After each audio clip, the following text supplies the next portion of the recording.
Hey everybody, good morning. I don't know if it's morning where you are, but it's first thing for me today. So what better time to talk about coffee? Specifically, Wendy Welch's Pouring Out Their Hearts, a study of how women use coffee. This is um, this is a really interesting article because it takes one of these ordinary, everyday foods, and first it examines how it becomes an ordinary, everyday food, and how it is so woven into the ebbs and flows of contemporary North American life. It's not exclusive to North America, clearly, but that is the context in which she is working. And then what particular place that it holds that goes over and above it being a foodstuff. And it's nice. It emerges from a student project. It's based on a little bit of ethnography, a little bit of interview, a very small sample size, but it gets a point, a sufficient point to start making some sorts of suggestions. And so she provides a decent enough history of coffee, just to put it into context. But what I like, as I was reading, and she was explaining the legends associated with the origins of coffee, which is always cool. You cannot stop a folklorist from talking about like the legendary history, because as much as it might be not verifiable, as I don't want to say untrue, because that's the context that I'm actually trying to work towards. As much as it might not be a representation of the actual chain of events, it indicates something. We can parse those stories about what is believed about this thing. And so she provides a couple of legends, and I'm sure she could provide, there are more. And then she gives the history and how it entered into European culture, first Arabic and then European culture, and then transported into North America, and the role that it played, which I won't repeat now. But what I really appreciate about her history is that she presents it as most food histories are, and most histories are. She presents it as a men's history, and then she sort of doubles back and says, "But that is what the record is. We know that women were basically proscribed from drinking coffee." Excuse me. We know that women were basically prescribed from drinking coffee, and that coffee became this, again, metaphorical fuel for so much foment. It was the coffee houses of Germany, the coffee houses of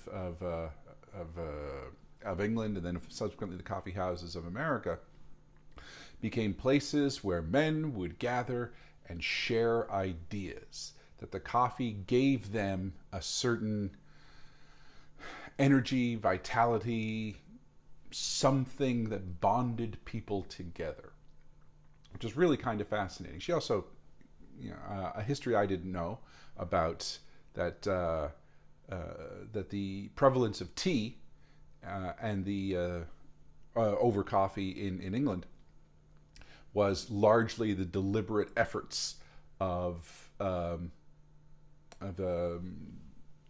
industrial class, the industrialists who were trying to encourage tea drinking, because tea was a commodity that was much more valuable to empire, and so if they could frame tea as an elegant drink and as a more patriotic drink and push coffee away, it would be of benefit to them. It's kind of a fascinating little twist, which is obviously, it comes back in the Boston Tea Party and the dumping of the tea in Boston Harbor as a revolutionary act, and then the sort of pushing away of tea, not as a feminine drink, but as a un-American drink that signals something. But coffee had always been part of women's culture as well. As long as coffee had been around, women were engaged in it. They had their own coffee klatches. It might be in the domestic sphere, but they became just as important social occasions. And so her main, that's the history, and the history's good, but her main point is trying to establish what coffee does for people. And she basically divides it into four. And you can make an argument that her third and fourth points are more sort of sides of the same coin. But I think that's, it is good to distinguish the two, because they're same coins but with different functions, or same sides of coin but with different functions. So anyway, the first one is that it is fundamentally a drug. That because it is laden with caffeine, it gives a dose of energy, the same energy that was motivating within these coffee clutches. Now, one of the things about the idea of the food as coffee as a stimulant is that isn't an accident of history either. I mean, not the chemical part of it, but the way that we have these stimulants, and the way that coffee and tea and chocolate became crops that were so valued that we would have massive plantations. We being Anglo-Europeans would continue the legacy of slavery, in part because the crops that they could produce, sugar and tea and coffee and chocolate, were provided these boosts of energy to industrial workers. So the Industrial Revolution, Sidney Mintz talks about this, the idea of like drug foods. So the Industrial Revolution was basically possible because people moved from countryside into the city and exchanged their labor for wages. So that whole process of Marxist alienation was part of it. And one of the ways that they were able to sustain themselves was through quickly providing energy boosts throughout the day. So the coffee break, the tea break, the chocolate bar, which would provide, particularly if you have your coffee with milk and sugar or cream and sugar, you provide you coffee, and we could provide you caffeine, fat, a little bit of fat, and a little bit of sugar, and just enough energy to get you through the next couple of hours. So it replaces, not in an efficient way, not in a nutritious way, but in a mercenarily cruel way, it provides a little bit of energy to get one through the next couple of hours until a meal is possible. So it's a stimulant. And we know that if we've been to university, because that might be some of our first experiments with coffee on a large scale, is we're like, oh, we need to sustain ourselves somehow. I don't know when you started drinking coffee, but it probably coincided with the time when you started also feeling a certain amount more responsibilities. And I can't stop to eat, but I can have this. Obviously, there's a social aspect of it, which we'll get to in a second. But there's also I sort of just like need a jolt. So it's a very, very, very mild drug. And then we have that, again, not simply in terms of the industrial working class and their drug foods, which again is much more of a men's history when it is related, and bring it back into women needing jolts of energy, needing more stimulation, needing just enough focus and juice to keep on going. And now it has to do with women's labor. Now it has to do with the rhythms of the day. Now it has to do with all the responsibilities that might be in place in terms of the domestic sphere. Child rearing, food preparation, house maintenance, etc. Again, without in any sort of way saying that it is the natural order of things, we can certainly point out that it is the traditional arrangement of the differentiation of labor in the domestic sphere, women's work, and just that little bit of extra energy that is required. So it's one of the fun. It's the accepted drug. It's one of the accepted drugs, and it can be framed as a treat. It can be framed as a break from the day. It can be framed in all these sorts of ways. And I'm not being a hypocrite because I also really require this drug in order to get through the day. But that is one of the ways that the culture is organized in order for it to be available, in order for this very strange crop that doesn't grow in Cape Breton and doesn't grow anywhere in North America, as far as maybe Mexico and Jamaica and all those sort of places. But it requires triangles of trade. It requires international exchange. It requires a farming system in areas of the world that historically have not treated their workers particularly well, and all in order to get this to your cup. Why? Because there is an incentive to keep North Americans, keep Europeans just a little bit drugged, just a little bit in order to keep on going. That's an interesting sphere, and it's just as important to keep women drugged a little bit hyped in an efficient way. This is still, cheaper than food, and who cares what ravaging is doing to the body. The next point is the fact that coffee is not something that children drink. It is something that adults drink. And so the very act of drinking coffee, starting to drink coffee, going for coffee, or drinking coffee within the larger context is a differentiation. It is a marker of adulthood. At least it's a marker of, when you first start drinking it, attempts at entering adulthood. I don't know. First of all, I'm just presuming that you have had coffee in some capacity, even if it's like, not for me. But probably everyone watching this has gone through some kind of phase of becoming a coffee drinker. And I think this is different from tea. I think, at least in Eastern Canada, tea has been a child's beverage more so than coffee ever has. And so you would have a friend of mine. A friend of mine grew up in PEI, and she was talking. Well, when we were in university together, she was talking about how she wanted to give up tea for Lent. Very funky and devout Catholic. And her father was like, "You think you're drinking milk for a month? I don't think so." Tea was just far cheaper to give to their children. That isn't a mark of abuse. That was just sort of the nature of need. But the idea that the children were drinking tea, milky tea, perhaps, not necessarily the strong, a particularly strong tea, but that was meting out, eking out, supplementing their sort of child beverages of milk. So, I started drinking coffee not in the home.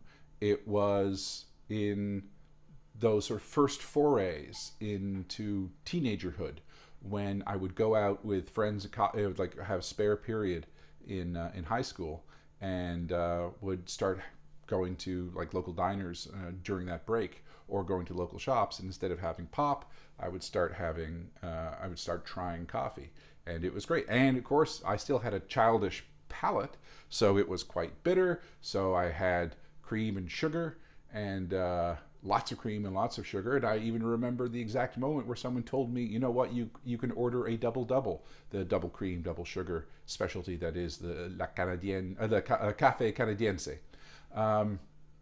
I remember it was at the Baker's Dozen Donuts on, is it Wellington at that point?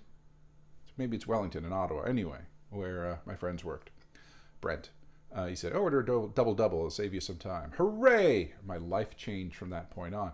But it's a marker of adulthood. And not only that, it's a marker of, this is something that I am doing, that you, children who are in my vicinity, who are in my charge, who are part of my domestic responsibility, you can't have this.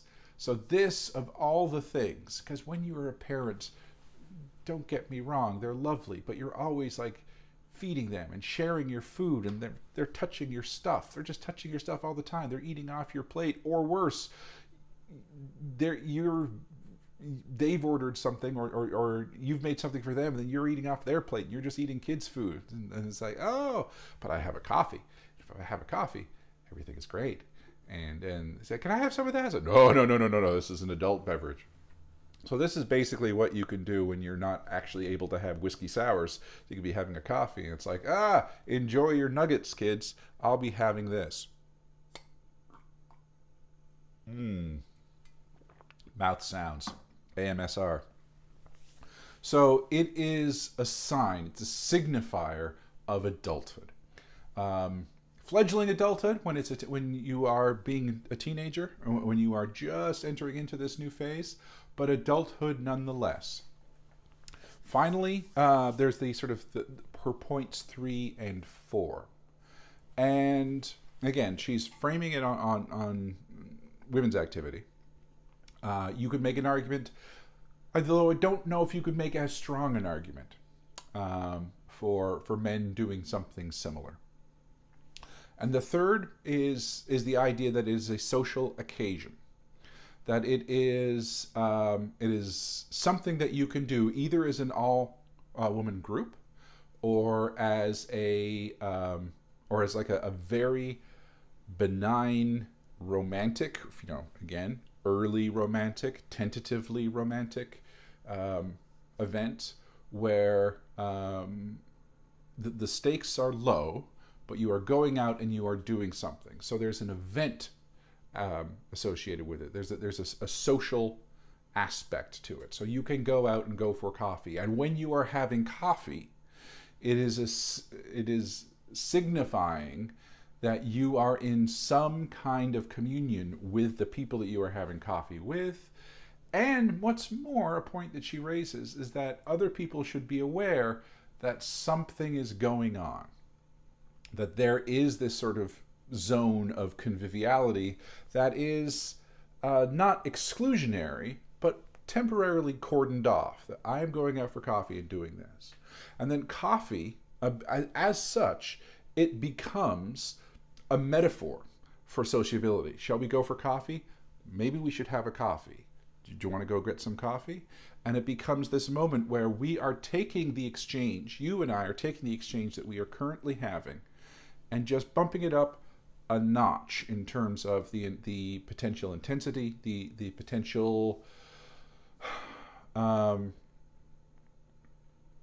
communitas that we are going to engage in. That, all right, let's hash this out. And so it is. You could put this into sort of this Mary Douglas frame, and that's one of the things that food does, is it brings people together, and there are different kinds of food, and the complexity of the meal, as the complexity increases, the levels of intimacy of the group, or the levels of closeness and bonds of mutual obligation of the group sort of more or less coincide, and coffee is sort of one of those outer rings in Mary Douglas's model, where it's just like the people that you have a coffee with, you sort of click together, because it is, it implies at the very least a certain amount of time. It implies a certain amount of, whether it's you're being invited into the home, or whether you're just simply consuming it. Whether you're invited, like, can I make you a coffee? There's either preparation, or at the very least, there is the time it takes to drink a cup of coffee, which suggests some kind of commitment. It's a temporary commitment, but that temporal period is not unimportant. And it can be social. It can be fun. It can be frivolous. But that social and fun and frivolous is, I am directing my sense of sociability, my sense of fun, my sense of frivolity with you, as much as it might be serious and intentional and calming, where I'm also directing that towards you. So it signals something. And then the fourth is, I think it's that moment of intimacy, where that having been established, that time that is spent doing this is cordoned off time. time where the people who are having coffee with each other are with each other. There's that sort of special category where it is an opportunity for like deep talk, and that it becomes this time that gets carved out of the day, time that that level of intentionality is something that is not simply sought out because it is nice to have people that that one can have intentional time spent with, but because it is of vital importance that I spend time at this moment with you. In large part because it needs to be indicated that it's a break away from something else. So it's not simply the movement towards, it's the break from, and it is the allowability of a certain amount of concerted time that while we are together, because that time is going to be a respite. That time is going to be a period of confession. That time can be a period of dropping some of the performative aspects that we have to go through on the day-to-day. There's a kind of Goffmanian idea in that when you have coffee with someone, you are moving from the front stage to the backstage, that you are a performance team that is not in the presence of another performance team. And it becomes a code. So earlier, then you want to signal, you want to go for coffee becomes a signal, but do you want to have a coffee is fundamentally a code for let's remove you from this place, from your responsibilities, if not necessarily physically from this place, at least metaphorically transfer you out of the flow of your everyday and have a break and commune, because I think this is one of those moments where you need communing. And she has that lovely moment where she talks about someone moving into a new neighborhood, and the local sort of welcome wagon says, yeah, well, you can come over, you could drink coffee, and sort of basically sizing up this young couple and the potential power dynamics. And I don't really drink coffee. It's like, you're going to want to learn to drink coffee. And basically that it allows for these sort of social networks. It allows for these building of communities that are not simply friendship communities, although those are vital and we shouldn't necessarily dismiss them as such, but they're not simply ones of pleasure and leisure and time away, but they are actually, as I said, havens, respites, that allow for the kind of coded exchange that can allow for some quite, up to the point of rescue, calls for help, the dropping of the mask in order for change to potentially happen. And again, it doesn't have to be that, but it can be that. And I think if you scratch the surface, you find that it has been that a lot more, because it's a coded activity, because it's just coffee. It's a trivial thing. And it ties into Radner and Lancer's idea of coding, and particularly women's coding. Coding is when one of the things that one does is when you are a group that exists in a position of how best to phrase it. Sorry, I wasn't expecting to talk about coding, but as I'm talking about this, all of a sudden I think coding is an important idea to bring in. Groups are sometimes in oppressive relationships with other groups. In heteronormative communities, homosexual communities, in white supremacist communities, African American or all people of color communities, in patriarchies, women's communities, those groups. And they wish to exchange information with each other. That sounds so very coded, but they wish to communicate with each other. But they know that if they communicate certain ideas that are overheard by this oppressive group, literally overheard by this oppressive group, They can be, it can potentially put them in danger, put them in threat. So they code. They develop a system of being able to exchange these messages in a way that the dominant group can't understand. And there's a couple of different ways one does it. And one of the ways one does it is trivialization. Trivialization is just like, this is nothing. This is just play. So like when women talk, and they can just call it gossip. Oh, it's just girls talk. We're just gossiping. Blah, blah, blah, blah. And so all of a sudden it's like, oh, they're just doing what women do. And then their talk is ignored. And the talk is often more so than simply gossip. The talk might have that connotation, but this is happening in our community. What are we going to do about it? And going for coffee is a trivial act. I'm just going for coffee. I'm just going for coffee with the girls. Maura and I are going out for coffee. Or Maura's coming over here for coffee. Leave us alone. We're having coffee. And like all of a sudden you take coffee and you elevate it up to this. It's an incredibly important thing. And then, the dominant group is like, it's just coffee. Leave it alone. It's like, oh no, we're having coffee. It'll be great. And then it looks silly. It almost looks like it is something that is, that's just something that women do. They go for coffee. They're having a relevant time. It's like, now you have an entire coded behavior because as women go for coffee and blah, blah, blah, blah, blah, blah, blah, they have their talk. That's kind of fascinating. And that's why I think this is a good article. And this is my favorite coffee mug. It's my Russian coffee. My Russian coffee mug given to me by a friend of mine. And I drink from it whenever I can. But really, most of the time I have a big honkin' North American cup. Because life is short. Anyway, that is all I have to say, really. This has been Wendy Welch's Pouring Out Their Hearts, a study of how women use coffee. My name is Ian. I wish you, as ever, nothing but the best. Be well and eat well, and I will see you soon. Bye-bye.